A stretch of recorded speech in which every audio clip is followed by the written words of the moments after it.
I'm Amy Halpern Laff. And I'm John Moscow. Welcome to Ethical Schools. Our guests today are Isabel Nuñez and Jason Goulah, co-editors of a new book, Hope and Joy in Education, Engaging Daisaku Ikeda Across Curriculum and Context.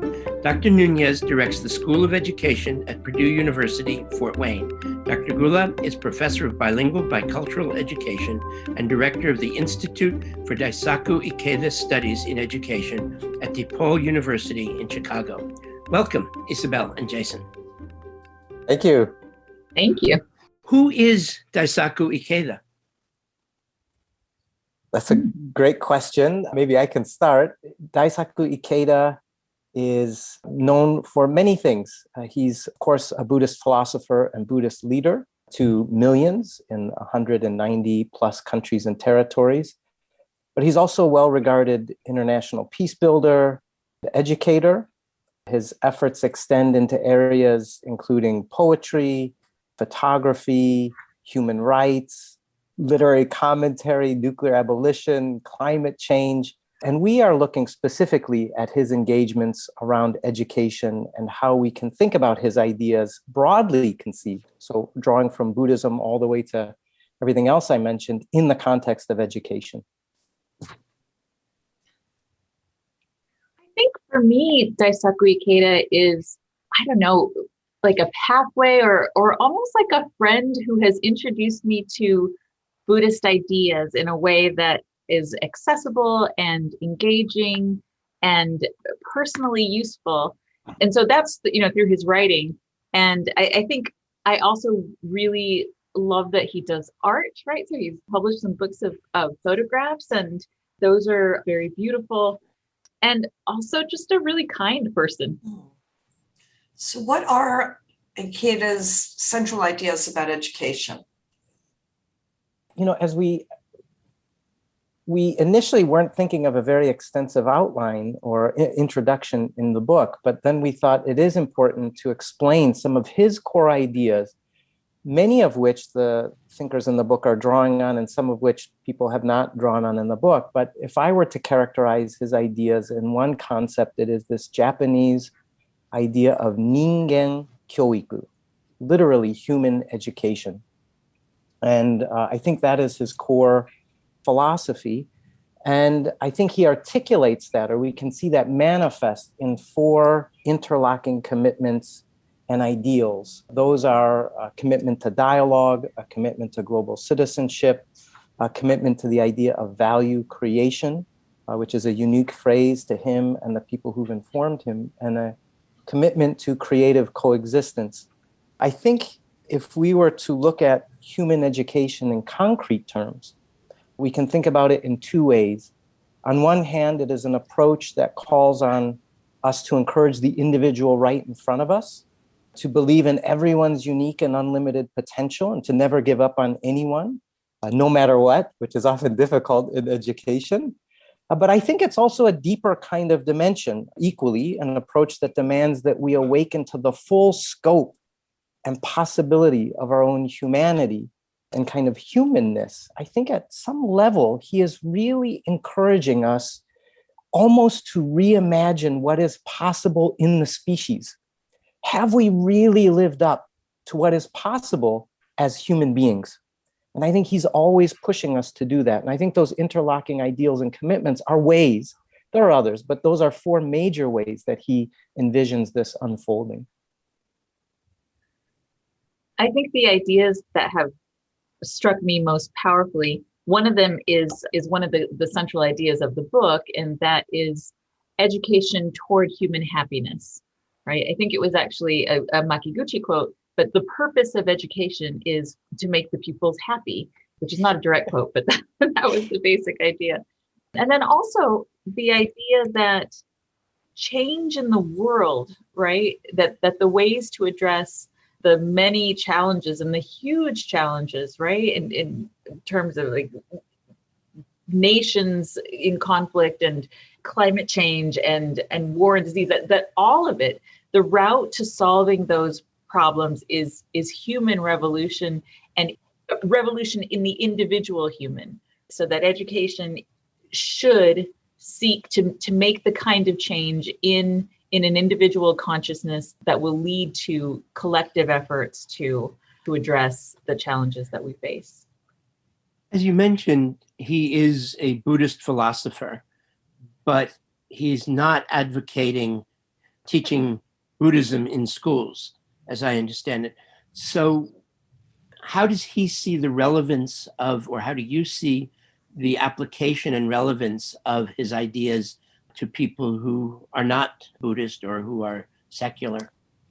Well, many of these ideas are not, I mean, they are Buddhist, but they're not exclusively Buddhist, right? I feel like many of the core principles of the world's faith traditions are very similar. Sometimes, I mean, the same, especially the mystical parts of those faith traditions. But they're also, I mean, I don't think that you need to be religious in any way to gain value from the idea that there are 3,000 realms of possibility in every moment of life, right? It's good to know that these are ideas that come from Buddhism, but I don't think that Buddhism is necessary to benefit from them.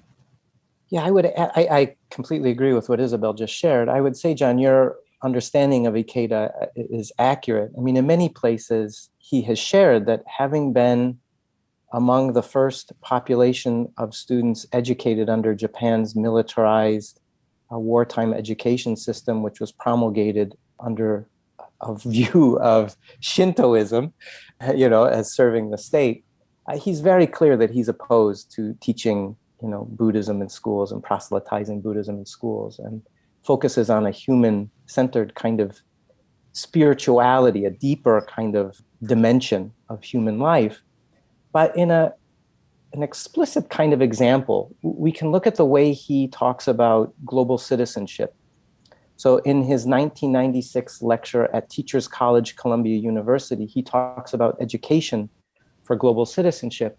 And he defines the ethic of global citizenship not by the number of languages someone speaks or the number of countries someone has been to, but by these characteristics that already exist within us. And through a real nurturing, we can bring them out, amplify them in even greater kinds of ways. And he says, these are wisdom, courage, and compassion, specifically the wisdom to perceive the interconnectedness of all life and living, the courage not to fear or deny difference, but to grow from encounters with difference, and the compassion to maintain an imaginative empathy that reaches beyond one's immediate surroundings and extends to those suffering in distant places. And that on its own terms is enough. But if we look at a deeper kind of understanding of where he's coming from, where his thought comes from, we can understand that these ideals of wisdom, courage, and compassion are also present in Buddhism. These are the ways that the Buddha is defined, or that the Bodhisattva is defined. And so, just as his Buddhist thinking is, you don't have to go somewhere else. These are already present within you and you can bring them out. That's, I guess, the ideal of Buddhism in our relations with others. The ideal of a global citizen is very similar. In that sense, it's a secular kind of manifestation of the way he thinks about Buddhism. And I think we can see this in a variety of ways in his thinking. And to Isabel's point, it's not because it's Buddhism you should do it, but it happens to be from Buddhist thinking that he comes to those points. It's almost, we have talked before, but I would say it's similar to the way we think of Paulo Freire's ideas, the great Brazilian educator whose ideas really have shaped much of the way we think in education. His ideas around critical pedagogy and liberation in true ways come equally from Marxist thought and Christian thought, even though he's not advocating that we practice Christianity per se to do these things, right? That is what forms his thinking as a way of engaging with other individuals. So,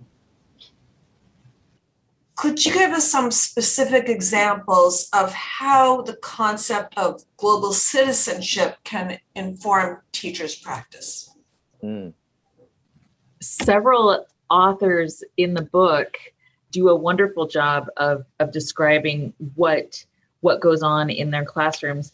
So one of my favorites is from Melissa Bradford, And she writes about how she teaches her educational leadership students to engage in dialogue through various stages, right? So kind of, safe, low risk conversations with classmates who disagree with them, and then on to more serious issues, right, of disagreement, as well as more distant dialogue partners.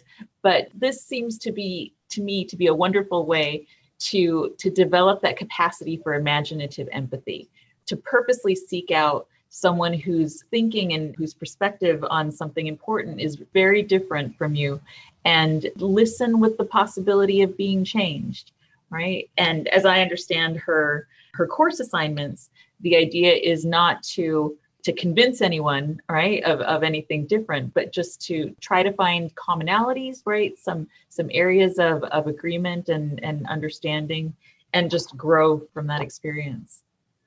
There are so many examples. Another one that I can think of is Michio Okamura. He and a colleague of his, Nozomi Inukai, author a chapter on really thinking about the two lines that permeate the entire book, hope and joy, Ikeda's ideas of hope and joy, and what does this look like in the classroom. Michio is an 8th grade teacher. He teaches Japanese in Chicago public schools. And he had an experience where a young student used the N-word in class. And he really struggled with, okay, what do I do in this situation? If I remember correctly, it sort of happened right at the end of class, right as the bell was ringing. It's like, oh no, what do we do in this case? But then he reflected, and he is someone who uses a lot of Makiguchi, Tsunesaburo Makiguchi's ideas, whose ideas informed a lot of how Daisaku Ikeda approaches education. So he's already familiar with this kind of line of thinking, but he specifically in that moment turned to Ikeda's approach of global citizenship and thinking about wisdom, courage, and compassion, these three ideas and how we are interrelated. And he used that framework to draw on this student's utterance as a kind of object lesson of engaging them in ways of thinking. What do we say? Why do we say it? How does it impact others? What do we really mean when we say it? And what effect could it have? And in that sense, he was able to use it, as we say in education, a teachable moment. But it shaped how he embraced this teachable moment. Whereas initially, he was almost afraid of, I don't want to speak for him, but there was a kind of fear of what do I do in this moment, And so that is another way that people have thought about it. I have another student who just received his doctorate, and he did his dissertation on queer Black males in an all-Black high school. Queer Black males and one transgender female. And he used this framework of global citizenship with these young men and this young woman to think about their identity and the ways that they approach the interrelated nature of their life, and drew on that together with the idea that Isabel was talking about earlier of this human revolution, this deep transformation, at the deep interiority of our life itself, as a way of thinking of our role in the world, our identity in the world, and as a way to create happiness. Not a Pollyanna-ish kind of happiness, but the way Ikeda and Makiguchi talk about it is this genuine, almost existential kind of happiness. And so these ideas really help this scholar work with these young men in a way to effectuate that kind of level of happiness at a time when their very being is challenged, marginalized in society, and often deemed as disposable. But this became a kind of font for them to really assert the beauty of their identity. And that, yes, as queer Black males, as a transgender female, I am a global citizen. I have value in my life. I can impact others in the same way. That for me was a really powerful kind of way. That's not in the book, but I think it goes to your question. Yeah, that's interesting. It reminds me in some ways of these sort of ethnic pride in the various forms that it takes, something that actually I've questioned over the years.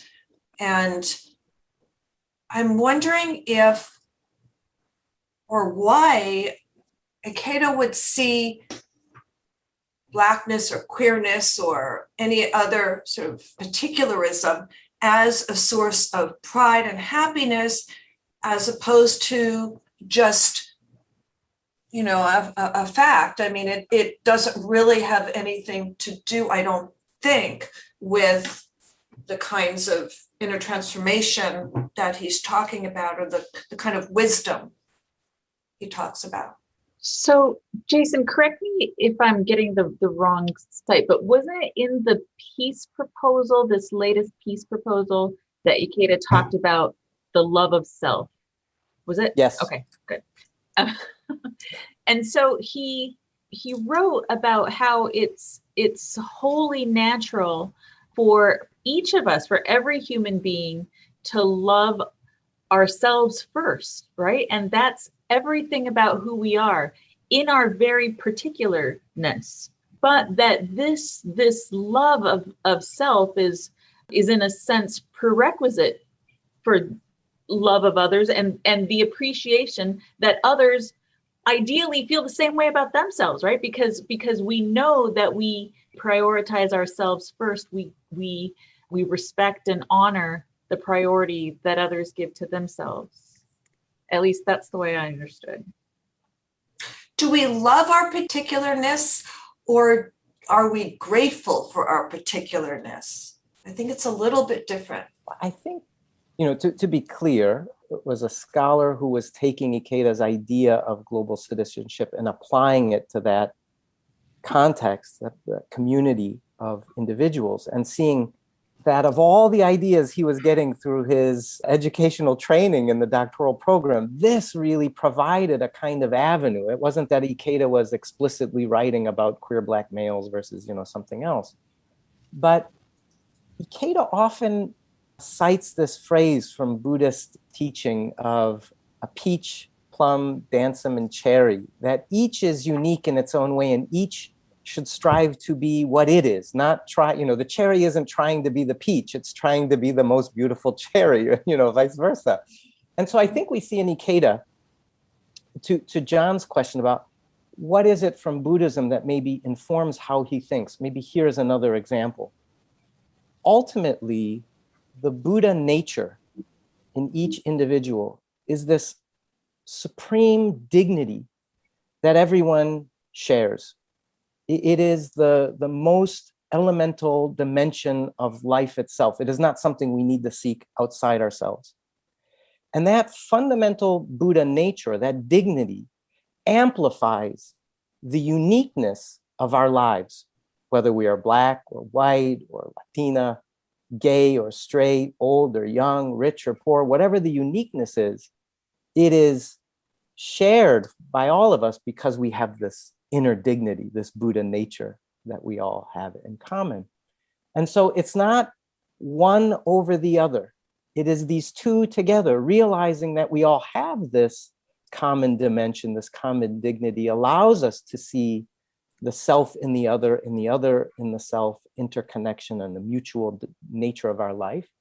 But at the same time, if we focus on these particularities, they are important. They are definitely important, full stop. And he says we should recognize them and we should celebrate them. But if we focus solely on them without also recognizing the deeper nature of our shared dignity, we often go into conflict. And this is where you see, for example, he has written about race in many different ways at many different times. In 1960, his first trip to the United States, he's in Lincoln Park in Chicago, and he witnesses this act of racism, and he invokes the ethic of global citizenship. He comes again during the Watts riots, and he writes about it again. And in 92, we see the King riots in California, and he sends a poem to the United States.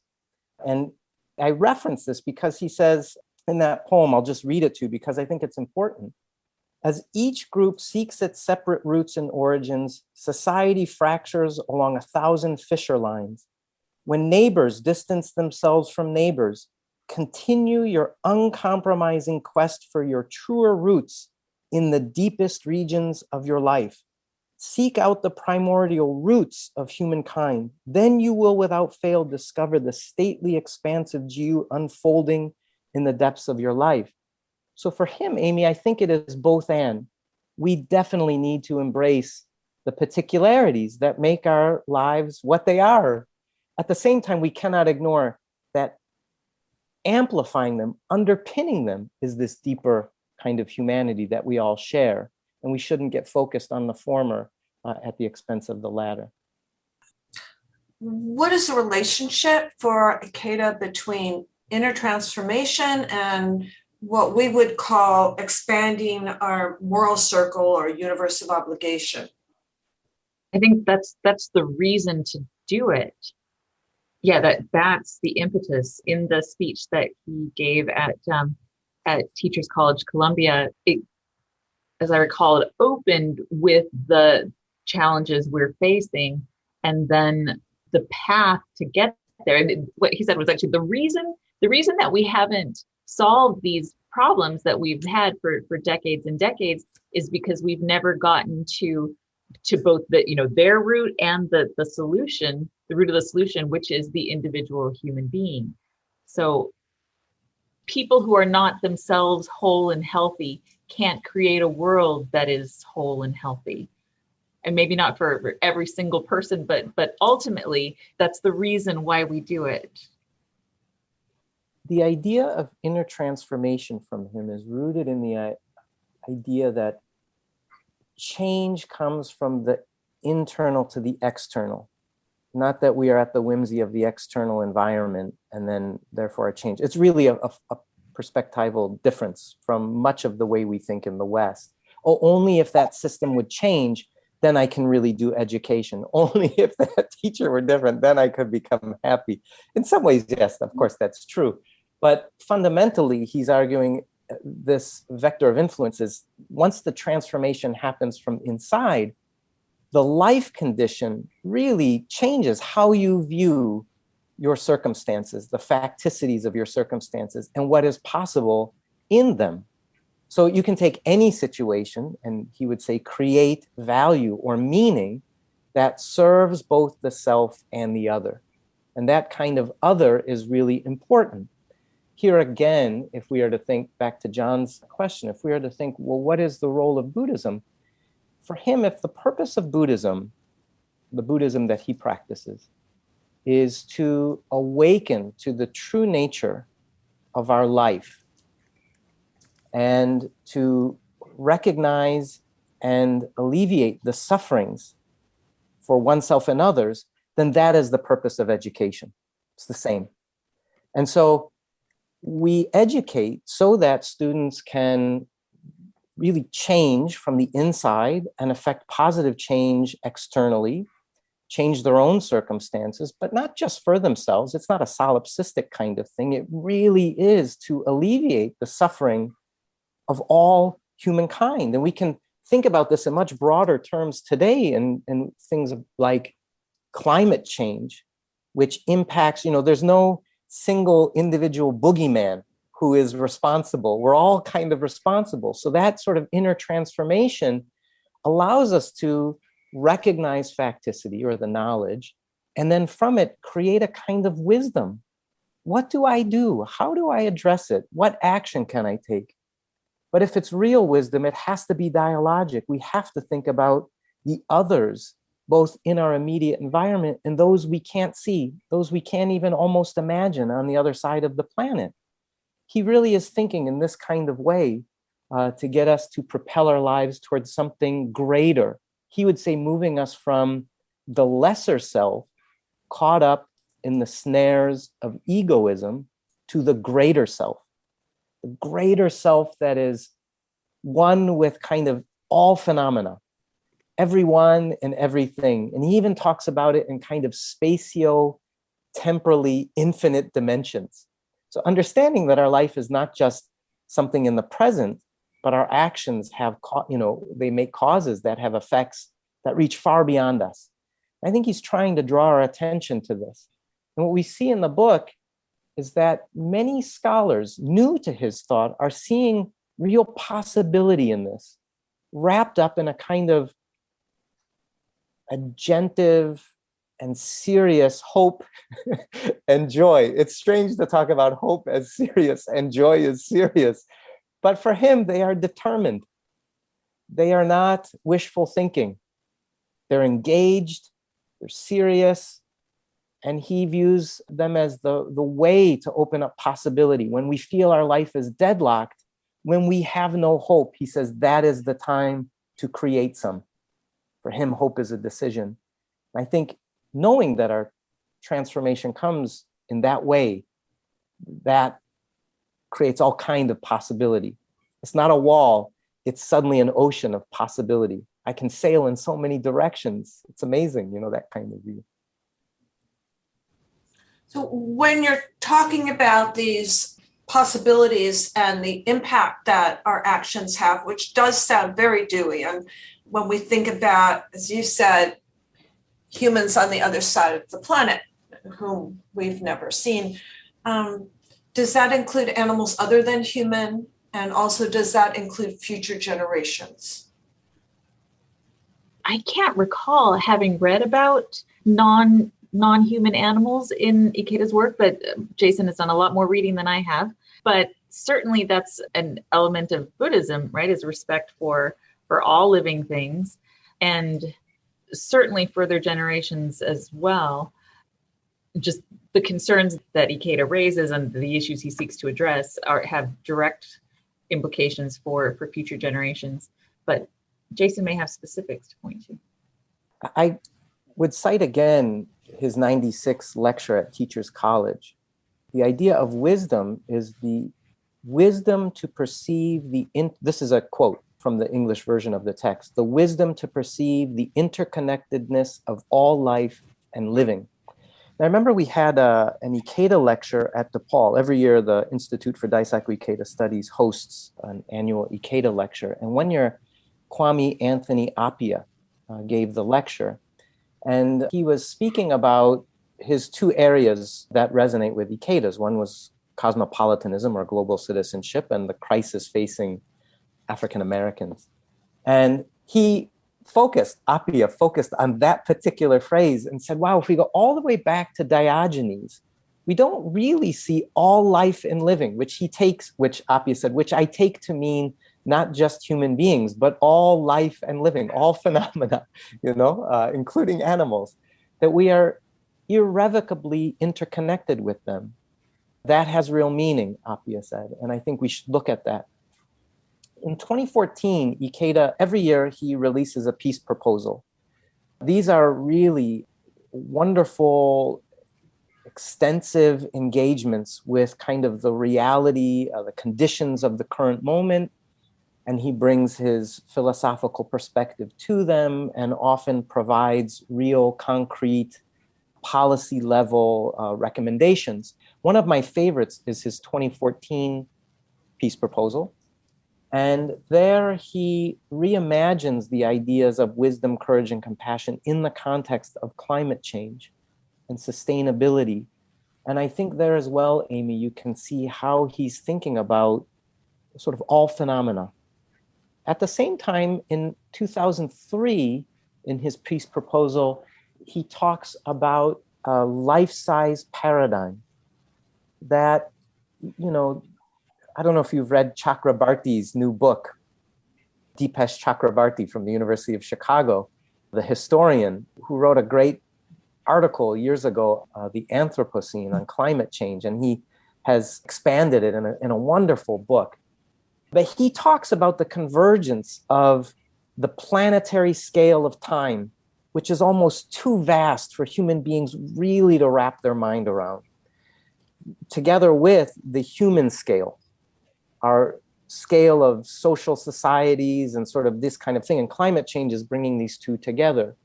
And I think that picks up in some ways, not explicitly, but I think we can read it implicitly in picking up on what Ikeda is calling the life-size paradigm, that for human beings, we live as human beings. We think as human beings. We walk the world as human beings. And so we need to think at a life-size paradigm of human beings. How do we understand these situations such that we can take action, understanding that our life is interconnected with them, but as human beings? And I think he's never forgetting that we are human beings and we need to think it that way.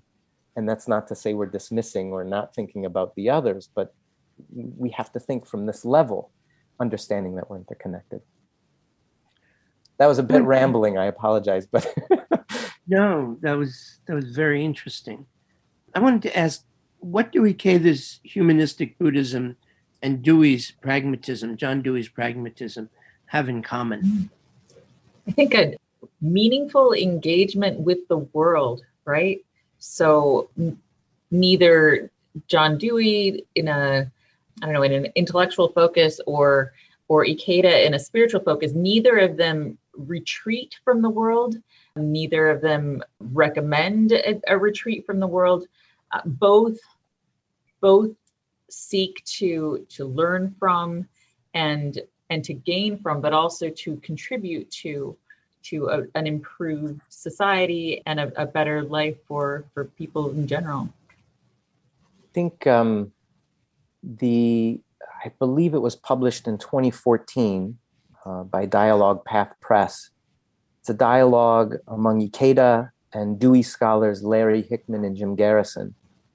And they are speaking in a lot of ways around the intersections of the thought of Tsunesaburo Makiguchi and John Dewey, who are contemporaries.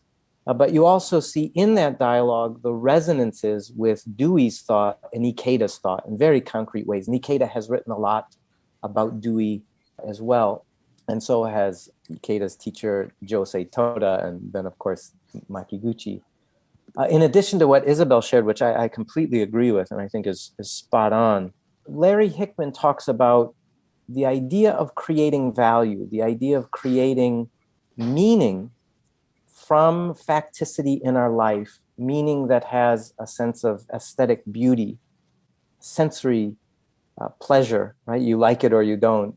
A sense of personal gain, which is really what Makiguchi brought to this idea, and a sense of social good, that capacity to create value, which leads to this genuine or authentic kind of happiness, is very much like the Deweyan sense of growth, Larry Hickman says. So that's one way that I think it's really important people can look at that. The other I would draw your attention to is Ikeda's 1993 lecture at Harvard University, Mahayana Buddhism and 21st Century Civilization. This is his second address at Harvard. His first was in 1991. He spoke about soft power. But in the 93 lecture, he begins thinking about life and death, which is kind of an odd way to begin a lecture. But he says, what can we really learn from death? How does that help us live life more fully? In that same lecture, he draws on Dewey, specifically Dewey's A Common Faith. And he uses that to think about the religious and the way Buddhism and he view the world. And how is it that we can take our experiences and draw from them in such a way where experiences become an experience? Something that Dewey said has almost a religious kind of dimension. And this goes back to John's question that he's not, yes, he is talking about Buddhism and his framework is very much Buddhist, but at the same time, he is pushing us to think about a deeper kind of spirituality, something in the deeper reaches of human life itself that we can draw on. I think this very much resonates with Dewey. At least that's the way Ikeda speaks about it, the 93 lecturer at Harvard. In what sense are you using the word religion? Me? You or Ikeda, the word, when we talk about religion or spirituality, it can mean many different things. And so I'm just wondering. Well, I guess religion would be the organized and structured human institutions to engage spirituality, right? So I think spirituality and religion are very different, and religion is much more mediated by groups of humans. Yeah, I agree. I think Daisaku Ikeda, of course, religion is the institution, and he is the leader of a Buddhist organization, a lay Buddhist organization. It's the loudest, it's the largest lay Buddhist organization in the world. But when we read his writings, the way he writes about Buddhism is the deeper dimensions of life itself, this human-centered capacity to awaken to the true nature of your life and that of others. And its purpose is to alleviate suffering. The Buddhist scholar Clark Strand writes about the thought of Ikeda and those who've informed him, Josei Toda and Makiguchi. And he writes about Toda as ushering in the birth of modern Buddhism. It is not a monastic kind of sense of Buddhism removed from society, like navel gazing removed from the problems of society, but it is very much engaged in the day-to-day realities and struggles of society, and Ikeda has continued this. And for Ikeda, it is Buddhism for the people rather than people for Buddhism. And so we often see him writing about how to develop the capacities of life, how to use faith and what that means for people to develop yourself as a human being. It really is at that level, to become truly, fully human. The only way to do that is to engage dialogically with other human beings. And all of the muck and mire of society, that is where the greatest kind of awakening or enlightenment happens. It's not in some distant place far off after death. It's right here in this.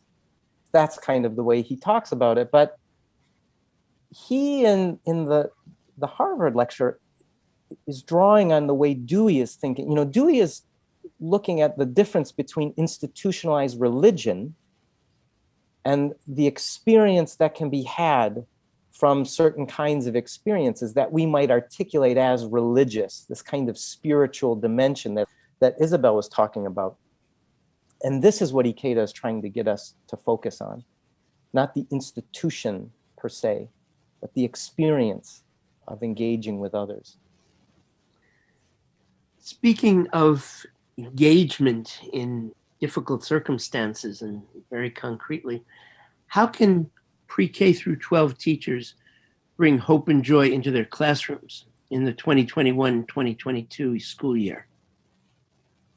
I think a lot of teachers are going to be joyful to be back, right? Those who are back, and a lot of students will be joyful to be back. I think that there's a lot that teachers and students will have going for them, just being in each other's company again. Clearly, there will be a lot to address in terms of sickness and loss over the past year, in terms of academics and things that may not have taken place last year in their learning. But overall, I expect this to be a very joyful year in classrooms.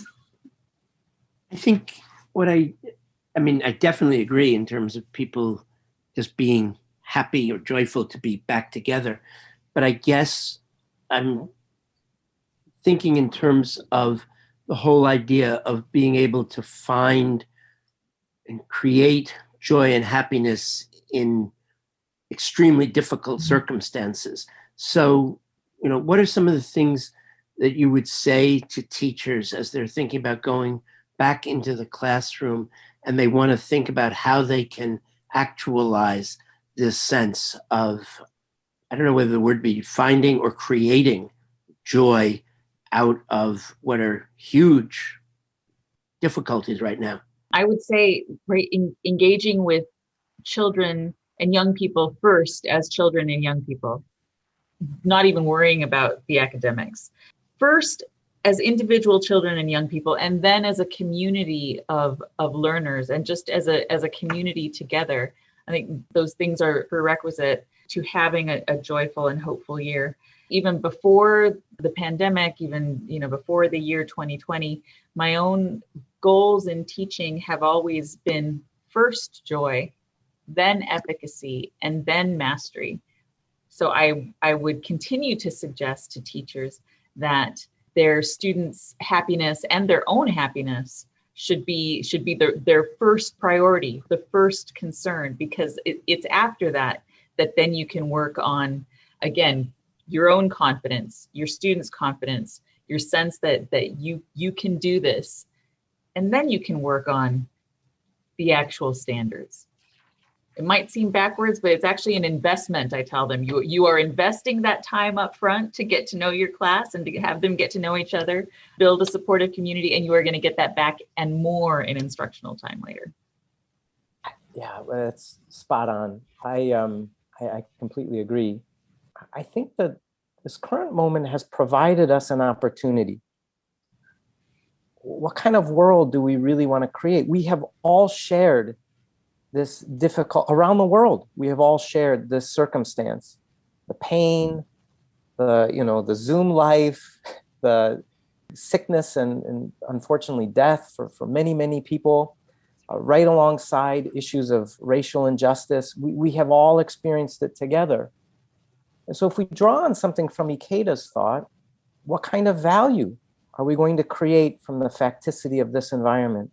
How are we going to marshal the deep creativity that exists within our lives to usher in a better age, to pioneer something different and unique? And if our goal is to make that a hopeful, joyful kind of age, then we also have that possibility within ourselves. We had it even during the pandemic, even in the midst of illness and death. We have the potential for hope and joy, because life exists, death exists, because sadness exists, hope and joy exist. They are mutually related dimensions. And so we have that possible. There was one teacher who, I don't think he writes about this in the book, but it's the teacher I was talking about earlier, Michio Okamura.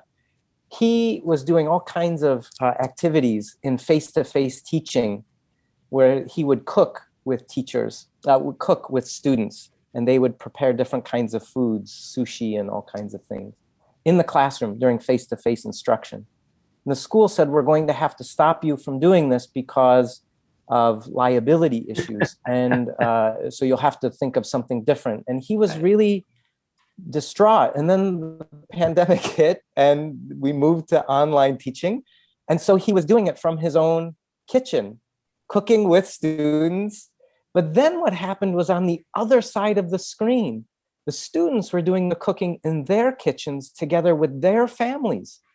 And what happened was, this problem that existed, both the financial problem of the school and then the pandemic, created a means for him to do it in a new way, where suddenly the students and parents were cooking together. The students' parents were involved in their learning of Japanese, and they were eating together as a family what they were creating. That is a really wonderful kind of value that was created from the difficulty of that situation. It created a real kind of joy and a real sense of happiness in the true way. There are lots of experiences like this and examples like this in the book, but that's a really clear kind of one. And so I think those sorts of things will happen again in new ways, different ways, not prescribed ways, but individual ways coming out of the pandemic as we move into whatever education is going to look like this fall. How could teachers work collectively within a school or district to create hope and joy? I really love what happens in Japan when teachers who are part of Soka Gakkai get together to talk about how their own teaching has been challenged and how they have engaged those challenges using ideas from Soka studies and from Ikeda's work. That's one really good example. I think that anytime teachers get together and share with each other and with vulnerability and listen to each other with compassion, there's hope and joy are created and are then spread through their classrooms with their students. It's such a good example. They have well over 100,000 written reports from individual teachers who write about some difficulty they had in the classroom and what they drew on from usually Ikeda, but it could be Makiuchi or Toda or others, and how they resolve that issue. And they often report these in local level sort of gatherings, and then nationally they do as well. And they're joyful, and heartfelt. In some cases, they are dealing with the most difficult of issues. Those of us who've taught in schools know that I was a high school teacher. So I'm thinking about the high school sort of context in the US. We're often in our own classroom. We often shut the door. It's just us. When we have difficulties, we kind of, maybe are complaining about it at the copier, which is the most negative space in the school. People are just complaining about students. If only there were no students, this place would be wonderful. That kind of thinking. But this idea of teachers really coming together and openly sharing, we're often hesitant to be that kind of vulnerable with our colleagues. We want to appear as though we have everything together. Any problem that comes before us, I can handle it. But there is a beauty in that vulnerability. What can I learn from my colleagues, and seeing how they challenged their issues, not again in a prescriptive way, but wow, that makes me think, maybe I can do this. Maybe I can challenge it this way. What can I draw on from, if you're drawing from Ikeda's work or whoever's work, what can I draw on that can really help me challenge this issue? I think that's a really wonderful kind of way, just that level of dialogue, not just chit chat, but a real kind of seeking with growth as the ultimate outcome, I think is something that Ikeda advocates. Thank you, Dr. Isabel Nuñez of Purdue University and Dr. Jason Goulah of DePaul University. Thank you. Thank you. This has been fun. Really wonderful. And thank you, listeners. If you enjoyed this podcast, please share it with a friend or colleague. Subscribe wherever you get your podcasts and give us a rating or review. This helps other people to find the show. Check out our website, ethicalschools.org, for more episodes and articles, and to subscribe to our monthly emails. We post annotated transcripts of our interviews to make them easy to use in workshops or classes. We work with consultants to offer customized SEL programs with a focus on ethics for schools and youth programs in the New York City and San Francisco Bay areas. Contact us at hosts@ethicalschools.org. We're on Facebook, Instagram, and Twitter at Ethical Schools. Our editor and social media manager is Amanda Denchi. Until next week.